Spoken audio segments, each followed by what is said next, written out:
नमस्कार मैत्रिणींनो, स्वयंपाकघरमध्ये तुम्हा सर्वांचं स्वागत आहे।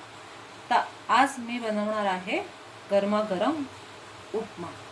तर चला रेसिपीला सुरुवात करूया। तो उपम्यासाठी लागणारं साहित्य आता आपण बघूया।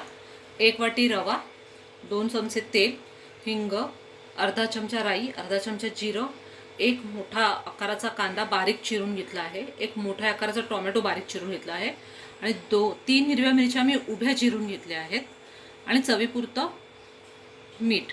तर आता आपण उपमा बनवायला सुरुवात करूया। तर हे बघा, कढई तापली आहे। तर आपण तेल टाकून घेऊया।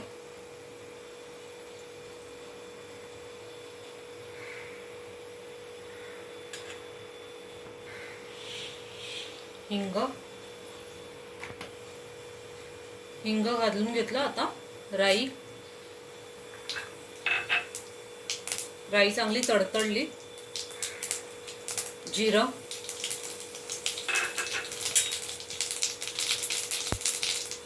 आणि कांदा चांगला गुलाबी होईपर्यंत आपण परतून घेऊया। हे बघा, कांदा चांगला आपला गुलाबी परतून झाला आहे। आता आपण मिरच्या ॲड करूया आणि टोमॅटो ॲड करूया आणि जरा परतून घेऊया थोडा वेळ। पूर्ण जास्त नरम करायची गरज नाही आहे। 2 मिनिटच आपण त्याला परतूया। चवीपुरतं मीठ ॲड करून घेऊया। तर हे बघा, 1 वाटी आपला रवा आहे ना, तर ह्याच वाटीच्या मापाने मी 3 वाट्या पाणी घेतलं आहे।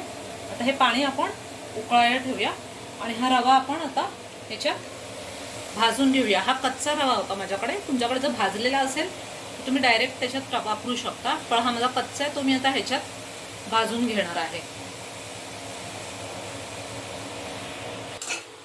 हे बघा, 10 मिनिटं झाली आहेत, मी हे परतून घेतलं आहे।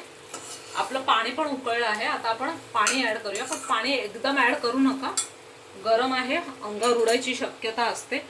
थोडं थोडं आपण लागेल तसं पाणी ॲड करू।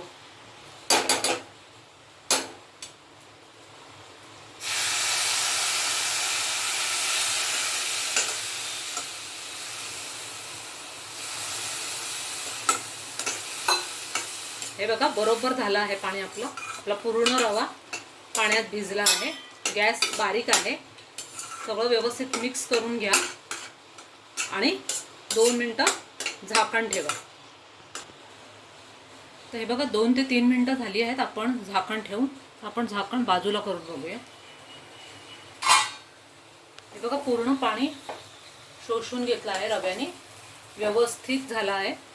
हे प्रपोर्शन तुम्ही लक्षात ठेवा। 1 वाटी रवा असेल तर 3 वाट्या पाणी, व्यवस्थित होतो सॉफ्ट। हे बघा, तर आपण गॅस बंद करूया। तर हा बघा, आपला उपमा तयार झाला आहे। गरमागरम हेल्दी उपमा, नाश्त्यासाठी कधीही खाऊ शकता तुम्ही। तुम्हाला हवं तर ह्याच्यावर तुम्ही पिवळी शेवसुद्धा घेऊ शकता। हवं तर तुम्ही ह्याच्यात गाजर, शिमला मिरची पण ॲड करू शकता, मग तुमचं व्हेजिटेबल उपमा तयार होईल। तर माझ्या रेसिपीला लाईक करा, तुमच्या इतर मैत्रिणींना शेअर करा आणि माझ्या चॅनलला सबस्क्राईब करा। थँक्यू।